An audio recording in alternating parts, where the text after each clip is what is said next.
Hey everyone, welcome back to the best coin news channel on YouTube. I'm Son-of-a-Silver-Stacker. May the 4th be with you. Now let's get busy with it over here at moneymetals.com. Gold ended the week at 23.1230, silver at 26.73, platinum at 969.15, and palladium 984.65. And yes, palladium was less expensive than platinum yesterday. Isn't that something? Now you're looking at an in-stock American Silver Eagle whose premium is $8.59. You're going to get out of there of let's see, a quantity of 1 through 39 for $35.32, which actually isn't so bad. But what's interesting here, we're seeing a really, well, a pretty strong buyback price at 28.73. Now let's talk about the bullion sales at the United States Mint. And here we are. We've ended April. We're 4 days into May, and we have no new tale to tell for May. That's okay. But we did get some numbers at the end of April, and they don't really suggest that the Mint was going gonzo, except for those American Silver Eagles. Now, let's keep on keeping on here. Here we are on YouTube. We're looking at 2024 Jefferson nickel, and I wanted to find out how many YouTube channels were actually talking about the 24 Jefferson nickel, because I do believe that it is something we should be keeping our eye on.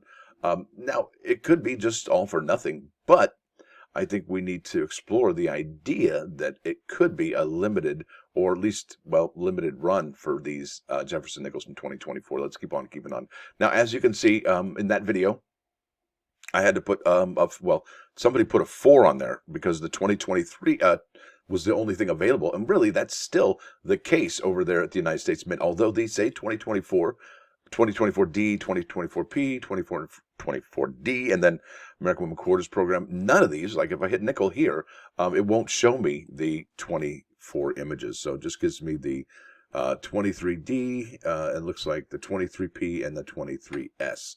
So yeah, we have no images for the 24 quarter, except for that one that is actually the blue hyperlink. Now, this is CoinNewsnet, and we're going to be exploring some historical perspective because the United States Mint has done this before, all right? This was in 2009, and you won't believe it. Maybe, maybe not.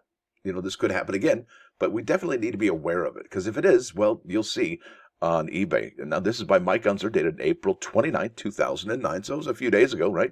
U.S. Mint halts 2009 nickels and dimes production. Why would they do that? That makes no sense. All right, here we go.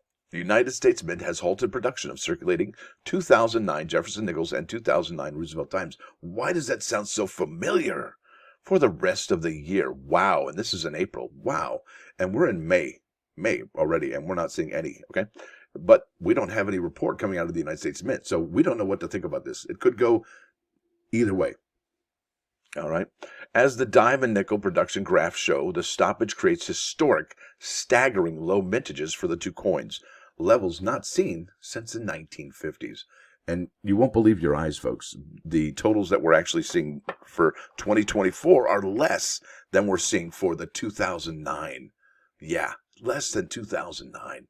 It's remarkable. CoinWorld's Paul Gilks reports the U.S. Mint made the announcement on April 23rd. There's no announcement from the United States Mint now, is there? The Mint does not really communicate that well. I mean, yeah, they talk about all the stuff they want to talk about, but that they really answer questions from anybody. That's a good question. All right. And it included details of a scale back in producing for other circulating coins, like the 3 remaining 2009 Lincoln pennies. Do you get any of those? Yeah, those are amazing. It's not that the public or collectors dislike the new coins. Quite the opposite, in fact. Collector demand for 2009 circulating coinage is exceptionally high. It's all about the recession. It has, by itself, significantly eroded demand for new coins in everyday transaction. Now, is that similar? Are we in a recession now? And is the demand significantly eroded for new coins? Because, has sales fallen off the cliff at the United States Mint this last week? Has sales in other areas fallen off a cliff? Well, that remains to be seen, but if I was a betting man, I would say yes. Now, why, it asks. In addition to buying less, consumers as a whole no longer hoard loose change at home. They spend it or cash it in, and have you, because I've heard there are people that are cashing in their coin collections right now, and there's some silver out there to be found, and it's regrettable, and it's sad, and I hate, I don't hate it, but it's sad when we get a gain off others' misfortune. Yeah, they spend it cashing in, replenishing circulating supplies to such an extent that coin inventories at banks have climbed. And I have heard that, if you mention to anybody that there's a coin shortage, they'll say, hey, it's not a coin shortage, it's a circulation issue, and there's more coins than we've had ever before just sitting there. So that could have something to do with it. Banks in turn cut Federal Reserve orders for new coin shipments. Federal Reserve banks do the same to the mint, which is then forced to slash production. Is that what's going down now? Well, we need to find out. We need to start asking some serious questions. We need a strong talk with their mother. All right, electronic transactions has already cut into demand for circulating coins over the last several years, down and to the right. See, look at that graph, down and to the right. That's what it all means. The latest news from the Mint, however, overshadows how drastic demand for coins has been affected due solely to the recession. And there's other factors that are creeping in for us. Okay, not only are we looking at an energy transition from green to green metals, like copper and nickel, but yeah, for batteries, you need nickel for batteries, big time.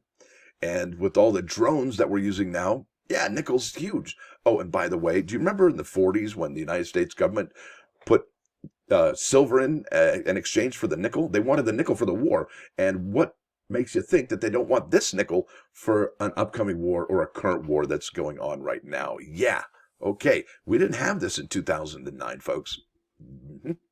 The last time the U.S. nickel had such a low combined mintage was in 1951.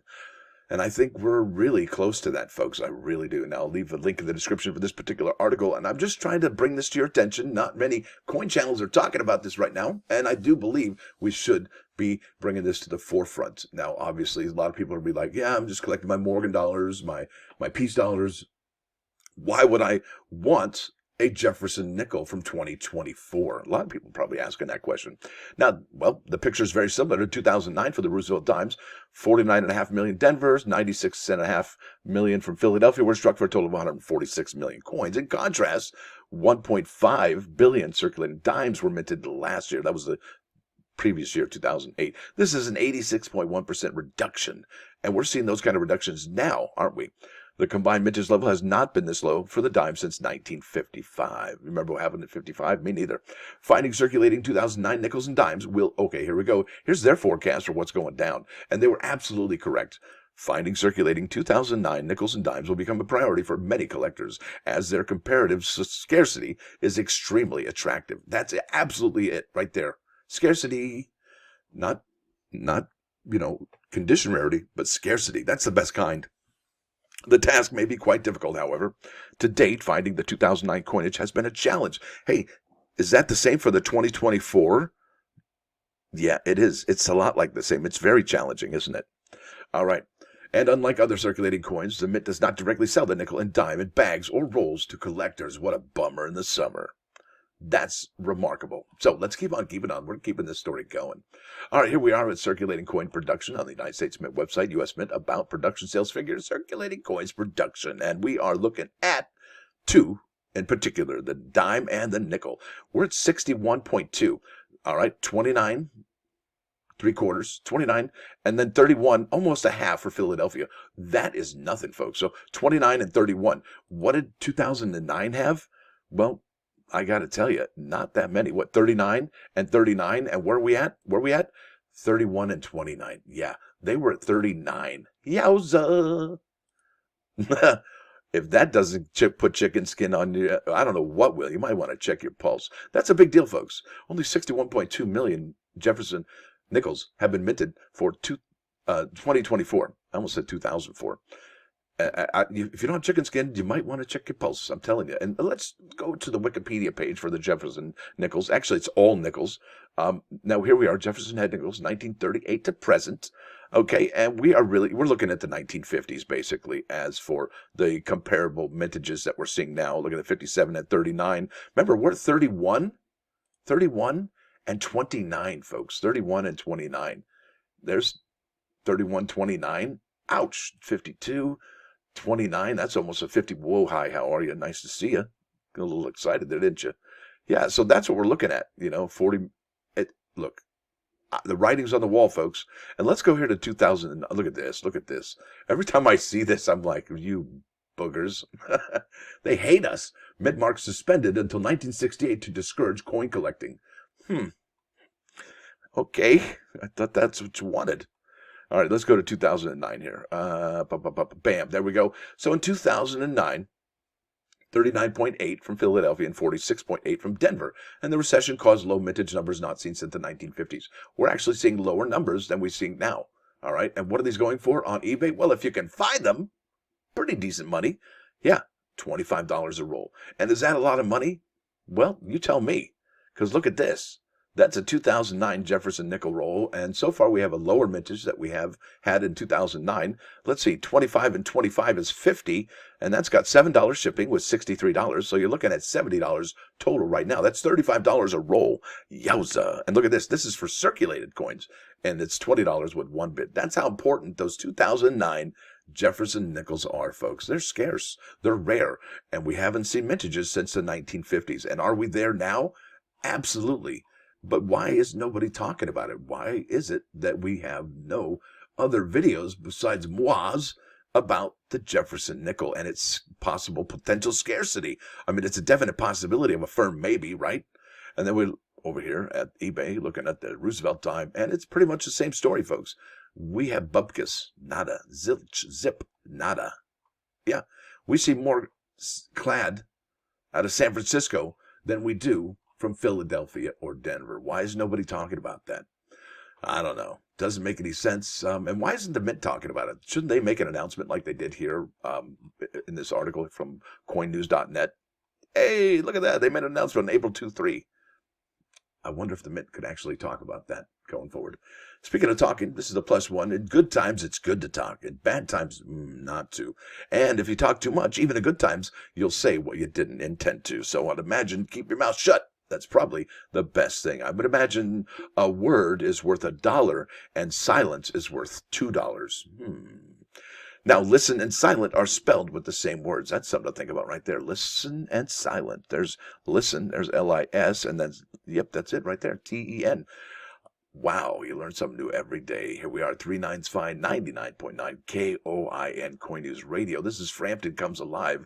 Do you feel like we do? And it's a 14 and a, well, almost 14 and a half minute song. It is an awesome song. It's Peter Frampton. Come on, people. If you haven't heard of him, if you don't listen to him, well, that's not my problem. It's not my fault. But if you want to expand your horizons, go check that out.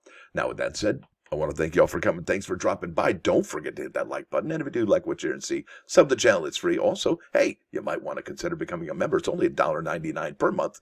And check that out. Bam, boom, shaka, laka, laka. We got the Stacker store all opened up. And yeah, I had to take that American Woman Quarters one down because, well, there might have been an issue with some trademark action. Who knew? All right. Thanks, folks. Y'all have a great day. Stacker out.